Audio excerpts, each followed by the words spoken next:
Bismillahirrahmanirrahim. I welcome you all to your social studies class.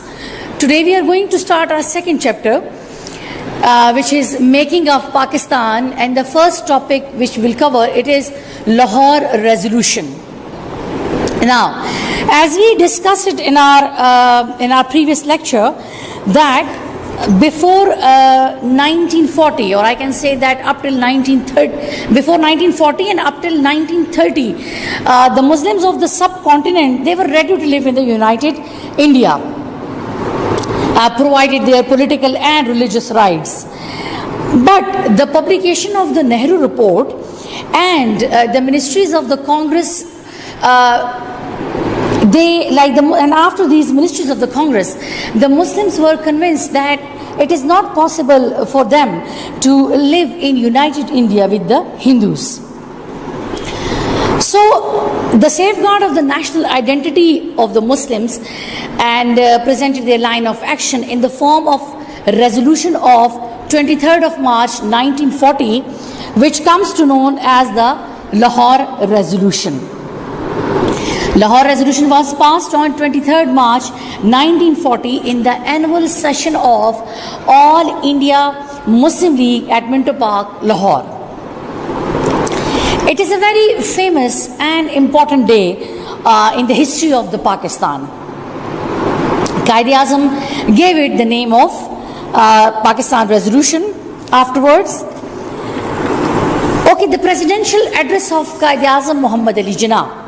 In his presidential address, Quaid-e-Azam said that the problem of the subcontinent is not of a sectarian nature, but of an international nature. Okay. What were the objectives of the Lahore resolution? The main objective of the Lahore resolution was the rejection of the united India. Now, the Muslim wanted to have a separate state for them, so where their political, their religious, their economical rights can be safeguarded. The draft of the Lahore resolution.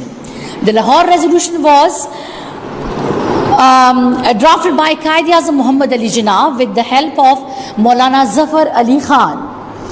Okay, what were the demands? So the demand was very clear that the Muslim wanted to have a new state for them, and they rejected the concept of the united India.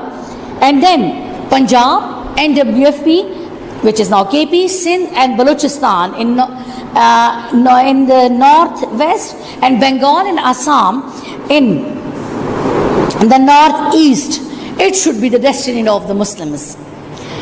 Okay, so what was the reaction of the Muslim, the Hindus, Gandhi and Hindu press?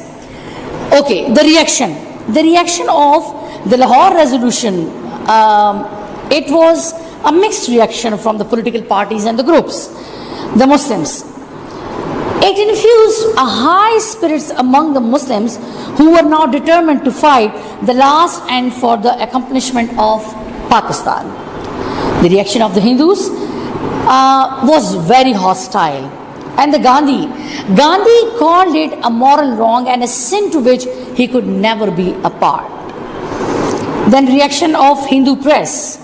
The Hindu press declared that the resolution was a conspiracy and gave it the name of Pakistan resolution sarcastically, which was adopted later on by Quaid-e-Azam Muhammad Ali Jinnah. Okay, what is the importance of Lahore resolution?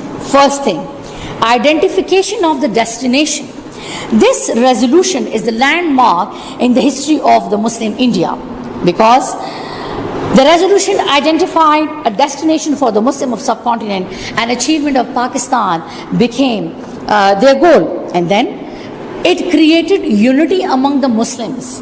It was the common objective of the Muslims to achieve Pakistan.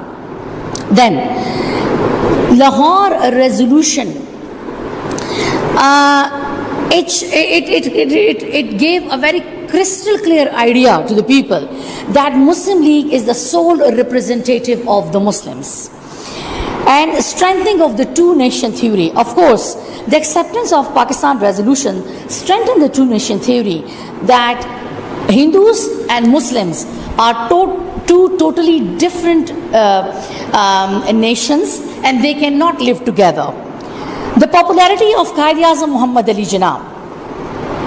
After the passing of Lahore resolution, the popularity of Quaid-e-Azam Muhammad Ali Jinnah increased, and soon he appeared on the political horizon as the only leader of the Muslims of subcontinent. Now this is Lahore resolution. Let's discuss Cripps mission. Okay, Cripps mission, which is also very important. The background of the Cripps mission is the British had to face some military setback during the early years of the World War II. And the Japanese forces, who were also fighting by the side of the Germans, were conquering Southeast Asia with such ease that it appeared that they might easily overrun India. So now, the government was unable to cope with the war requirement without the help of the Indians. So Sir Stafford Cripps, he was sent to India by the Prime Minister of the Britain, Sir Winston Churchill. So there should be a possibility of the compromise with the Indian political parties. So Cripps mission reached on 23rd March 1942. It reached on 23rd March 1942. When they came to India, they had an objective. The main objective was to gain the support of the Indians and the political parties to help the government in the war. Now, they suggested some points, they suggested some proposals to the political parties after they met them. On 30th March 1942, Sir Cripps put forward his own recommendations. The first one was establishment of the Constituent Assembly.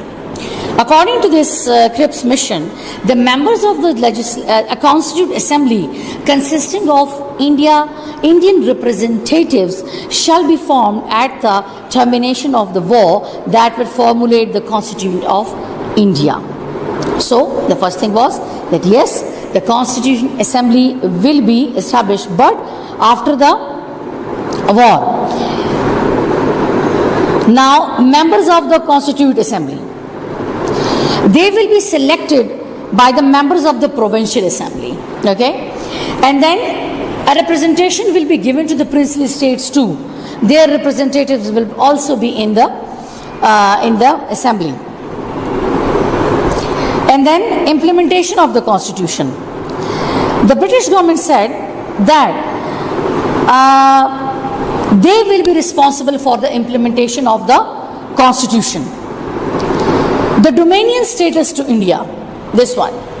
Now, they said that the Union of the India will be given dominion status. This implied complete internal independence within the framework of British Commonwealth. This was the point, that they will be given the independence within the state, within the framework of the British Commonwealth. The next thing is provincial autonomy. Now the provinces will be given a right to opt out of the proposed Indian Union or retain their present status and join the federation under the new constitution at a later stage. Avoiding constitutional development. No amendments were to be made to the present constitution during the war. There will be no amendment in the constitution during the war. And then the responsibility of the defense matters. The British government will be responsible for the defense matters. Amendments in the plan not allowed. Now what is this? Any proposal regarding amendments in the plan shall not be entertained. The plan shall have to be accepted or rejected. And then the right of the Muslim League and Congress. The implementations will be implemented, but the condition will be that the both Muslim League and Congress accept them unanimously. This was the condition, and this was the last suggestion, or you can say the proposal by Sir Stafford Cripps. Now, what was the reaction of Congress and Muslim League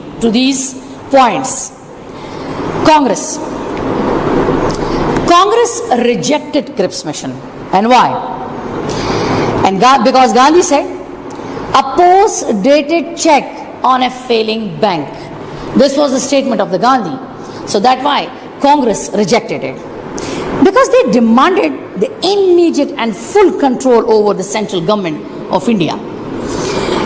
Why Muslim League? Like, what was the reaction of the Muslim League? Muslim League also rejected this Cripps mission. And why? On the ground that it did not concede Pakistan.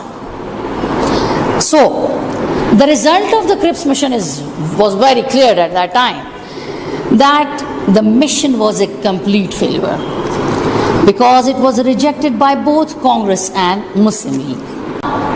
A third topic is CR formula and Gandhi-Jinnah talks, 1944. CR stands for the constitution reforms. This formula was presented by Raj Gopal Acharya for the division of subcontinent. It is called CR formula. Now this CR formula, during the World War II, Congress tried to withdraw of the British government and transfer the power to the Congress. At that time, Congress was ignoring Muslim League. Now, Muslim League was organized under the leadership of Quaid-e-Azam, and they made it clear to the British government that the feelings of the 8 crore Muslims cannot be ignored. In such situation, Congress leader, one of the Congress leader of the Madras, Chakravarti Raj Gopal Acharya, he tried to bring togetherness between both of these parties, because he was very much clear that it won't be possible for the Congress. They could not make it any agreement without the cooperation of the Muslims. So, Gopal Acharya put up a resolution to the Madras Assembly known as CR formula. Now, the important points of this CR formula, that number one was Muslim League will confirm the demand of India and will cooperate with Congress in the formation of interim government. Second was, after the war, a commission will determine the Muslim majority districts in north, west and northeast. In these areas, separation from India will be decided through referendum, and the majority decides for separation. If the majority decides for separation, then this will be imposed without any prejudice.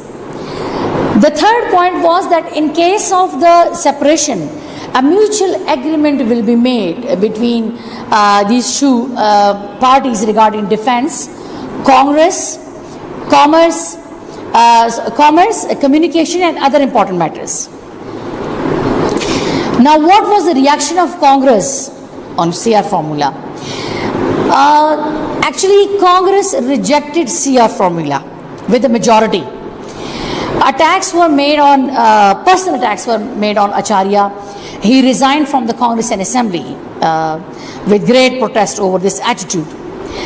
Quaid-e-Azam reaction, he indicated certain ideas that he indicated certain ideas of the CR formula, or the points of the CR formula, that these are, there is a doubtfulness in these points.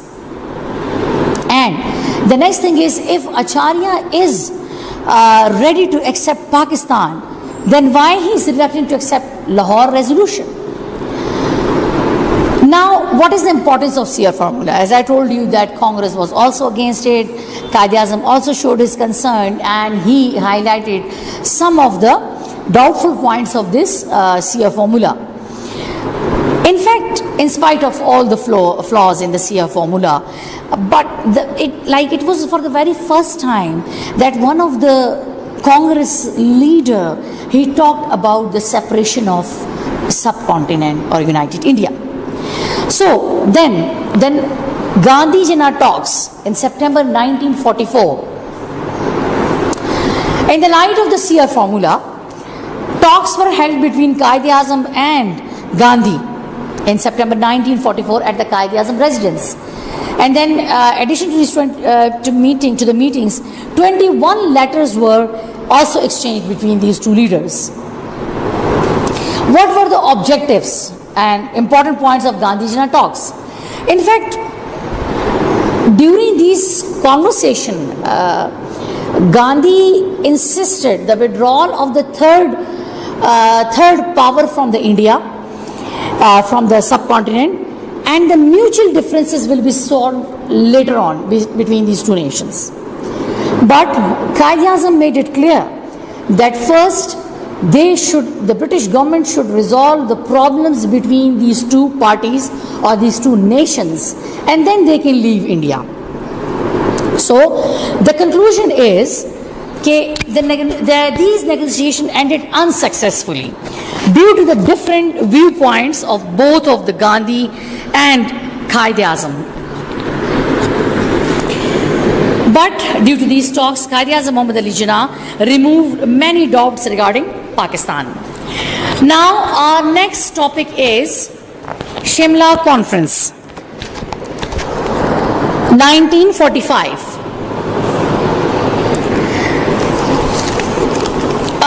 Sir Stafford Cripps was sent back in 1942. His proposal was also not accepted by Congress and Muslim League. Gandhi-Jinnah talks result was also a failure. And then what next happened? That when the war ended, Lord Wavell convened a conference of Indian political leaders at Shimla on 24 June 1945. Now, the representation of Hindu-Muslim proportion. In fact, Lord Wavell wanted to bring a solution for the existing problems, the political problems of that time. And he wanted to bring a mutual agreement between these two parties. And so they can solve the constitutional problems of the Indo-Pak. So, what happened? That there came severe differences between Congress and Muslim League regarding representation of the Hindu-Muslim proportion and nomination of representation of other seats. Nomination of the Muslim representation. Muslim League was clear that all the 5 Muslim representatives will be nominated by Muslim League, because Muslim League is the sole representative party of the Muslims in subcontinent. But Congress was not agreed to this thing. And Unionist Party. Now what happened? That Khizr Hayat Tiwana, leader of the Unionist Party of Punjab, opposed Quaid-e-Azam for a single seat that he will nominate Muslim representatives. Viceroy asked for the list of the representatives from both the parties, but Quaid-e-Azam refused it and said that the first thing is, he said that Muslim League will nominate Muslim representative. Congress cannot nominate the representatives of the Muslims. So it was impossible for the Viceroy to act upon the proposal of temporary agreement of government without the cooperation of the Muslim League. So the Viceroy admitted, it was the conclusion that Viceroy admitted that the conference, the failure of the conference, and declared it that he failed to bring an agreement between the two different parties of India. Shimla conference was unsuccessful. However, it was decided that elections will be held to know the party representative positions.